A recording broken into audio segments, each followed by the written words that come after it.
Welcome to the Get It Done podcast, the podcast where I talk to business owners about their business, allowing them to share their business. The idea from the podcast stemmed from me talking to so many different people. At some point, the conversation always leads to something about business. And what I'm finding is people have goals, desires, amazing ideas to start businesses, but they're not doing it. And they're not doing it because, or not because they can't do it. They're not doing it simply because they're scared. They're scared. There's some sort of fear that has set in that's stopping them from starting the thing. So my goal is to uproot the spirit of fear from anybody that is watching this podcast, that is listening to this podcast, and to just get up and get the thing done. So as far as the guests go, I'm talking to people that I don't know. They're complete strangers. For the most part, I've talked to probably 3 people that I knew out of this is episode 62, like crazy. But I'm talking to strangers, and just hearing their stories, I think it makes for a more interesting conversation. So this podcast is sponsored by Matilda's Corner, all natural plant-based skincare products and services. I'll just go ahead and get started. Hi, Lyndsey. Hi. How are you? I'm good. It's good to see you. Good. Okay, so I'll just let you go ahead and introduce yourself and tell us about your business.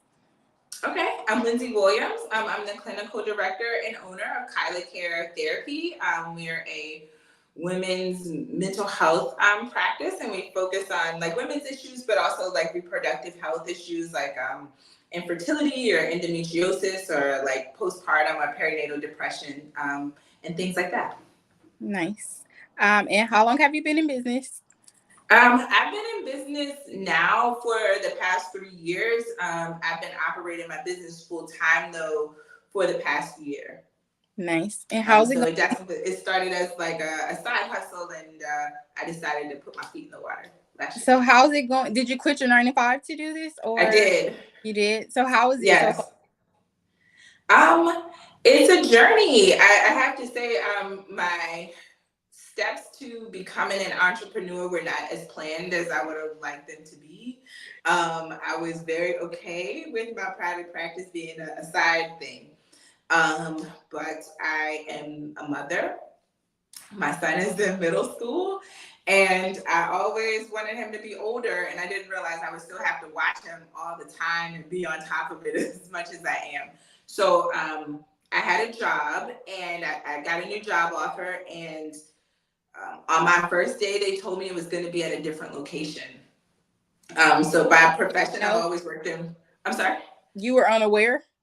Yeah, no, I was unaware. Like they surprised you. Surprise! Like, yeah, you gotta help you. You know. So I've always worked in like primary care, so in like women's health clinics, and I'm the behavioral health support there.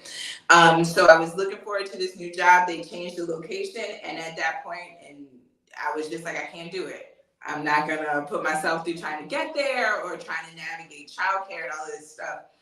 And I said, I have this side hustle, so I'm just gonna see how far I can go with it. I don't recommend. So I recommend if you're planning on going, in a small business yourself, that, you should kind of try to plan ahead and save ahead. But, it's been working out.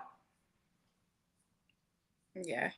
I think like when we are in those positions, like in your situation, I think it's better to do it that way because you're not going to fail. Like you're going to make sure that things get done because you have to get it done. No, that's such a great point. Isn't there. Yes. So, yeah. Congratulations on your 1 year. Thanks. So far, okay, so let me give me a better understanding. So you guys provide services for, tell me again, I'm sorry. Okay, so we provide mental health services and wellness support. So it ranges, but our central specialty is on like reproductive health care. We do see men, we do see like, partners and things like that. So it's not as limited as it sounds, but we definitely specialize in supporting just women's health topics where there's often not a lot of understanding or support. Okay, nice. So kind of like a sort of therapy.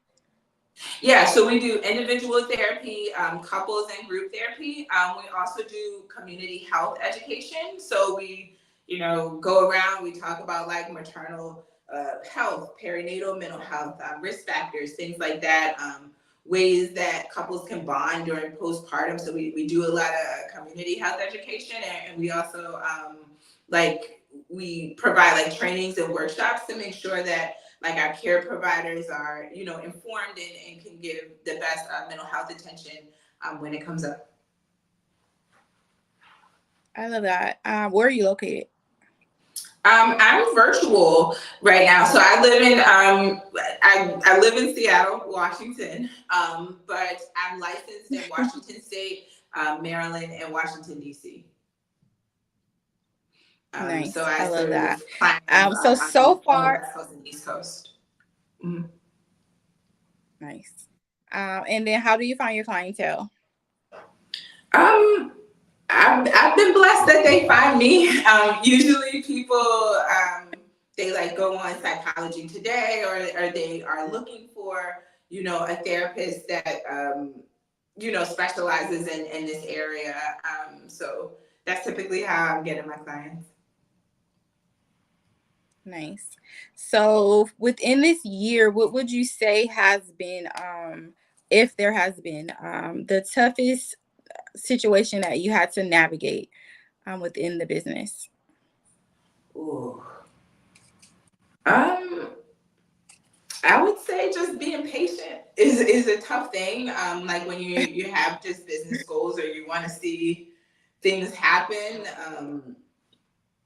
When you're, I guess you could say that a lot of businesses, we kind of step out on faith. So I think that is a very big component of it, is kind of being patient enough to see it, materialize. And that's very different than when you work, for a place, what job you're going to get, how much you're going to get paid, things are pretty straightforward.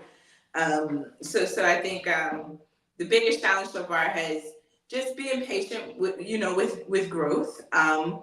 I also really appreciate the way that you opened this podcast, because I would say another big thing, and I talk to other entrepreneurs about it all the time, is just our mental well-being, like our mindset going into being a business owner, thinking that you can do it on your own, maintaining just that confidence and motivation. I think is a big part of it. So I definitely had to retrain my mindset on a couple of those things. Yes, business will for sure. It will either kick you to the curb and tell you to go back to your 9 to 5, or it will toughen you up and it'll get your mind right. Because yes, you have to have your mind right in doing this, because like you said, we don't know. And I kind of feel the same way about a job. We think we know, but we don't know when we're gonna get fired, or we don't know when the layoff is coming, or we don't know when we're not gonna get a raise. So it's kind of the same, but I could understand the more stability within a 9 to 5. But yes, like we don't know, and we have to prepare our minds for not knowing, basically. So my biggest thing for that is just to make sure I'm having fun. Because if I'm having fun, whether or not if I'm making money, I'm still enjoying it. And that was my promise to myself when I quit my job, was that I have to enjoy what I'm doing. If I don't like it, then I'm not going to do it. That was one of my rules. I gave myself a few rules. So what would you say you are more afraid of, failure or success, and why? Such a question.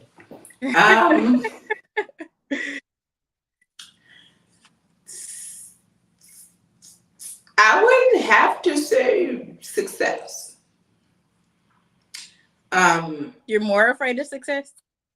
Yeah, because I think that success is a good thing, but you have to, to grow. And I think, owning a business is just all about change and accepting change, right? And I think like as you grow, like some of your ideas can be different than what you set out for it to be. I do think, just growing and expanding, it just comes with its own like liabilities. So I think you have to like trust, like even when you hire other employees or things like that, you have to trust them, in order to grow. Yeah. So I think that probably is scary to me. So how is that? Do you have employees? Yeah, I have two. And like with what I do, I've been really lucky to be able to have like interns and help, others who are trying to get into the mental health field. So I really haven't enjoyed that. But I just think, I know that it's been a beautiful thing to see my business grow into directions that I didn't set out for it to be in. And so I think that that's, exciting, but scary too. Yes. So for the people that I talk to that do have employees, one of the biggest probably takeaways been taken away from that is that people are having a hard time finding, I don't know, for lack of a better word, good people, quality people. How has that been for you, and how is that going? I would have to agree with that idea, which is probably why I'm afraid of success, because then I got to kind of reach out to these other people, and it has been difficult to find like those who are reliable. So I think that one thing that I've learned is just perseverance. So I'm not afraid to keep trying and finding the right relationships, to work with, and the right fits to have in my business. But I do think that that's the scary part, because, one person can derail a lot of work that you put in, right? Or, mess up your reputation or things like that. So I think it can be, interesting to manage. I have a goal to manage all my businesses without employees. Like, I don't want to work. I mean, of course, I'll like outsource. I'll hire people to pay them for certain jobs, but as far as like a crew of people, like employees, no, thank you. Like that has never been. Ever since I left my 9 to 5, I was like, no, thank you to working with adults. No. Have you changed your mind about anything recently? Yes. I would say, even what I was saying earlier, like my practice was really built around like my personal clinical experience in women's healthcare, and we've expanded to serving partners. We've expanded to serving men, and I think that that was a decision that I had to make as far as my brand was concerned. So yes, I changed my mind on that. We're accepting those clients, but it's been a beautiful thing, and it's definitely from a woman-centered perspective, as we are often like the center of our households many times. So I think supporting partners was a natural next step. I didn't originally plan on making. That's a good idea, actually. Because it's usually always focused on the women only, but it's two of us in this. So that's a good idea. What are you grateful for today? Oh man, I'm grateful for the sunshine out here. I'm just grateful to be in my own space. I really actually, this podcast, this is the first day I've actually been in this new office. So we can Congratulations. Celebrate. Yes, thanks. But I'm really grateful to be in my own space, and to have that. So I can say that truly today. Is there anything that you would say today to your younger self?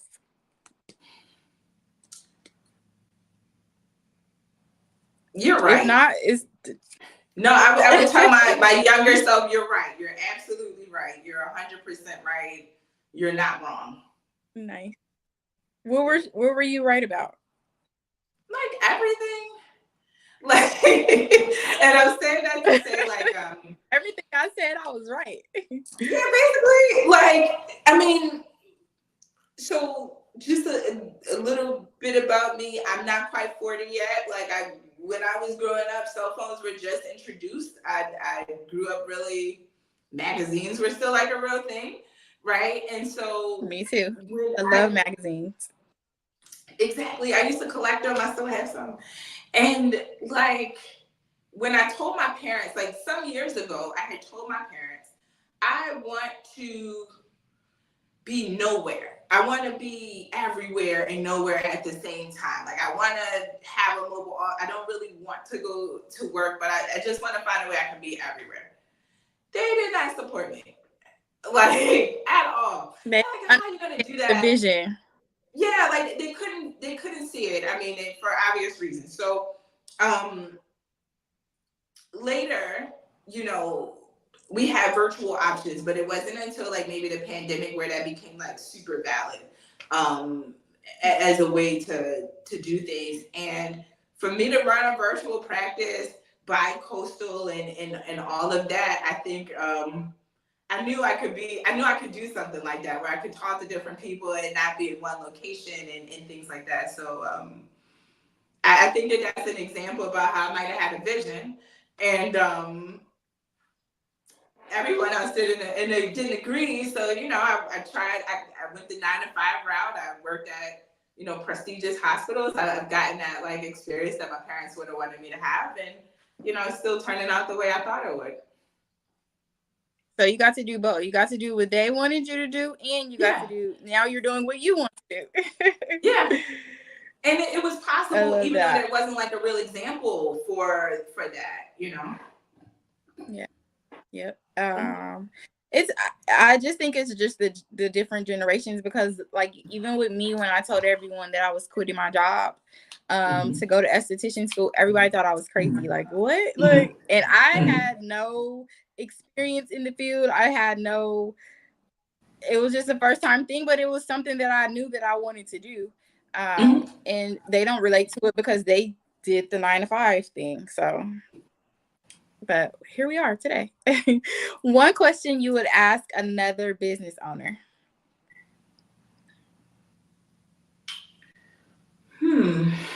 I would ask another business owner, what keeps you in the business? What keeps you coming back every day? What keeps you coming back every day? Yeah. That's the question to you. Oh, you're asking me. Oh, I'm like, yep, that'd be my question. No, I think my question would, I love my job. I love what I do. I love the population that I serve. We go through a lot together, and that's a wonderful thing. But I love being in that supportive role. Like when I was a young mother, I had a lot of support, and I really could value that. So I love my job. My clients love me back. It's very rewarding, and so that keeps me coming back all the time. I love that. Have you heard any good advice lately?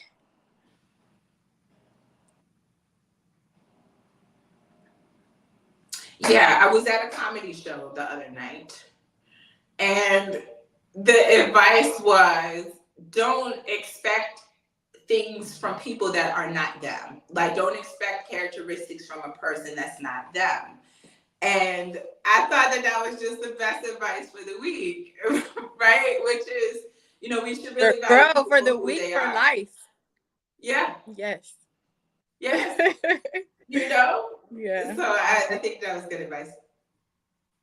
That was great advice. Do you think it is important at all to build a personal brand outside of your business? Yes. And I think that that has been like my growth point, maybe more lately, like, because again, like my practice really was born. my private practice was born out of my clinical experience. So when I first started my practice, that my brand was pretty like locked up with my identity. But after bringing people on or serving different populations or different opportunities that I've been lucky to have, that's expanded. And so I think that's a cool part. But I'm a business owner of that, and then I do think personally I have a different like clinical identity too.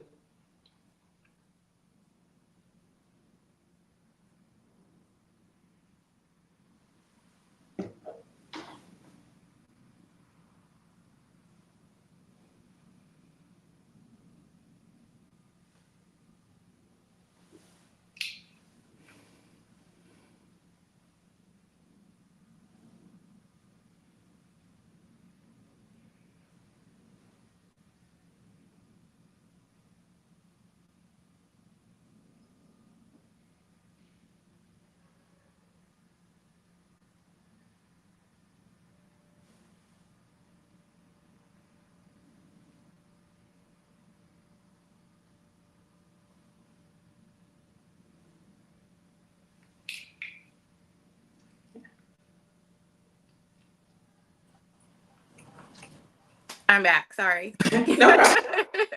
Can you hear me? Yeah. Okay. Sorry about that. No, you're good. I don't even remember the last question I asked. But you said you have a baby. How old is he? Oh, I have a son. He's almost 14. 14. Okay, so maybe is he your only one? Yes. Yeah, in about maybe 15 years from now, what will you tell him about this season in life, about the first year of you being in business, if you had to describe now to him 15 years from now? Really, I think he would remember. He's been a part of my journey. He's come with me to business incubator classes. Nice. He's been hauling stuff in this new office of mine. So actually, I think he would remember the whole thing. And I think that he's learned a lot from me because I've always been a pretty workaholic. Like I've always worked a lot, and that's been a part of just what I had to do. But when I first started working for myself, he thought I was sick. So like on week 2 of me like working from home and just doing my private practice full time, he was like, "Are you sick?" Why? Oh, because you were at home? I hadn't been to work, and he was like. He was just like, what? He didn't understand. He was like, what do you mean? I'm not waking up at like the crack of dawn anymore and any of the stuff. So he's like what? And like, so what's going on here? Yes. And so I'm like, I'm gonna work for myself. And he was like, oh my God, like, does this mean we're gonna be poor? Like, what does this mean? Like, are we like gonna like just fly off the deep end? And I'm like, no, like I'm gonna figure it out. It'll be okay. And so he was I had to open up his mind about what entrepreneurship looks like, as a young child. And I've seen that grow in him. Like he has his own smoothie business, sorbet business that he runs now. Yeah. Okay. So he so I think he would remember this space. Nice. We have to get him on the podcast so he can talk to us about his business. Yes. Some pretty sorbets. Yes. What would you say sets you apart from others in your field of business? I really think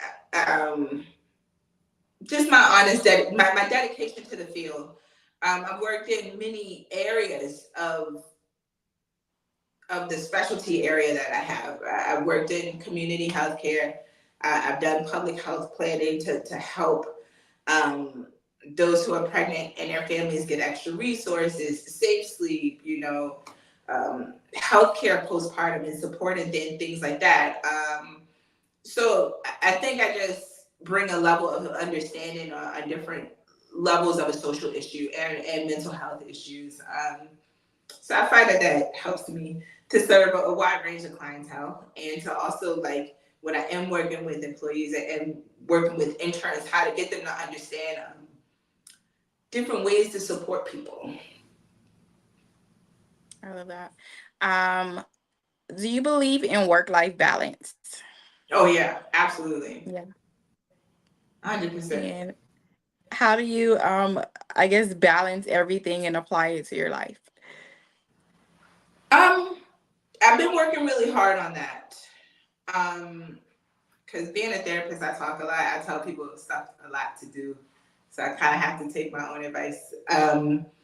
I try to do a couple of things. So I'm a big proponent of the 5-5-5 rule. So if I start something for 5 minutes, I'll usually get it done.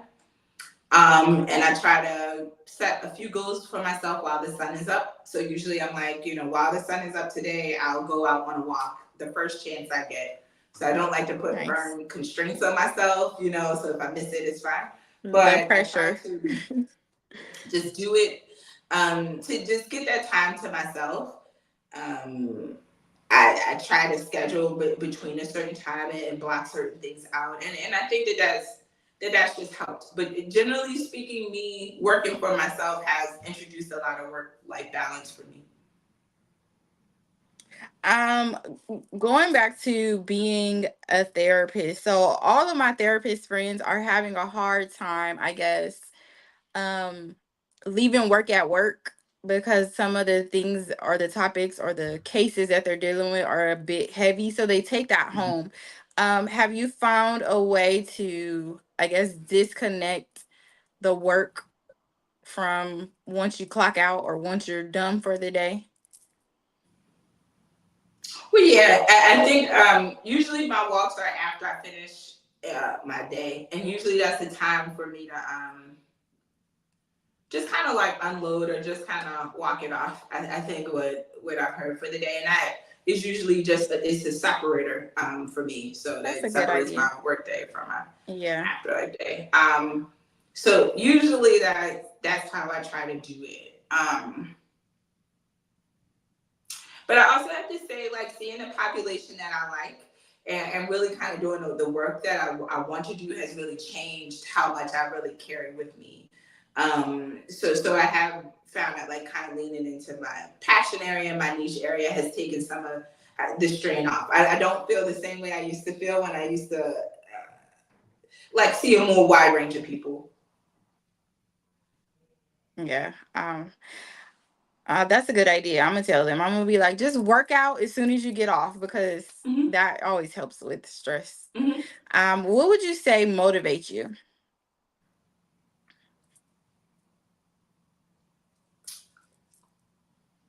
I don't know. I mean, like, everything. I mean, living well motivates me. Being able to move about the world as I desire motivates me to keep certain things in place. It keeps me coming to work every day. But I think, For real, really, right. I'm like, that's probably my main motivator. But I was at a talk the other day, and this person, they were talking about inner child stuff, and I've been doing some work on that. And she was talking about how she always envisioned herself as a child. And I remember when I was pretty young, I had to be like 9 or 10. I had like this idea of me like in this pink suit and like talking to people all the time and just kind of like on stage. And I think that I don't like being on stage now, which is crazy. But I do think that just kind of this vision of being able to kind of like share a message or, do something like that has always motivated me. Is there anything that people think about you that just is not true? I think people think that therapists are always analyzing them. Like that we're always like looking for something. That's so funny. When I ask therapists this question, this is always you guys' answer. How funny. They always think that. Hilarious. or they always think that you'll have, like, people think that because you're a therapist, you have like generally good advice. And I'm like, when I'm not like in a workspace, I'm not thinking like that. Like, I'm not at work. Yes. This is not clinical advice. I'm off today. Leave me alone, please. Yes, like very, very non-clinical advice today. So I think that that's probably the biggest misconception. And that I would say that. So funny. And I would also say, like, I think that there's a lot of misconceptions about like working women, that our life is like just extremely difficult all the time. Or, it's just, very difficult to balance. And I do think it is. But I also think that we get a lot of motivation and a lot of ingenuity from it too, that we don't get credit for, especially in the business world. Yes, I agree. One thing that you would say that you are absolutely unbeatable at? Man, Jeopardy. The game? Yeah. I used to love, I haven't seen it in a long time. I used to love watching Jeopardy. I'm getting money all night. Don't worry. Okay. Daily double for me. She is the winner. How yes. Funny. It's the idea for the podcast, the goal for the podcast is to hopefully inspire somebody to uproot the spirit of fear from the person that is just scared to get it done as far as their business idea. Is there any advice that you could give to the girl or to the guy that just needs some sort of inspiration to get up and get it done?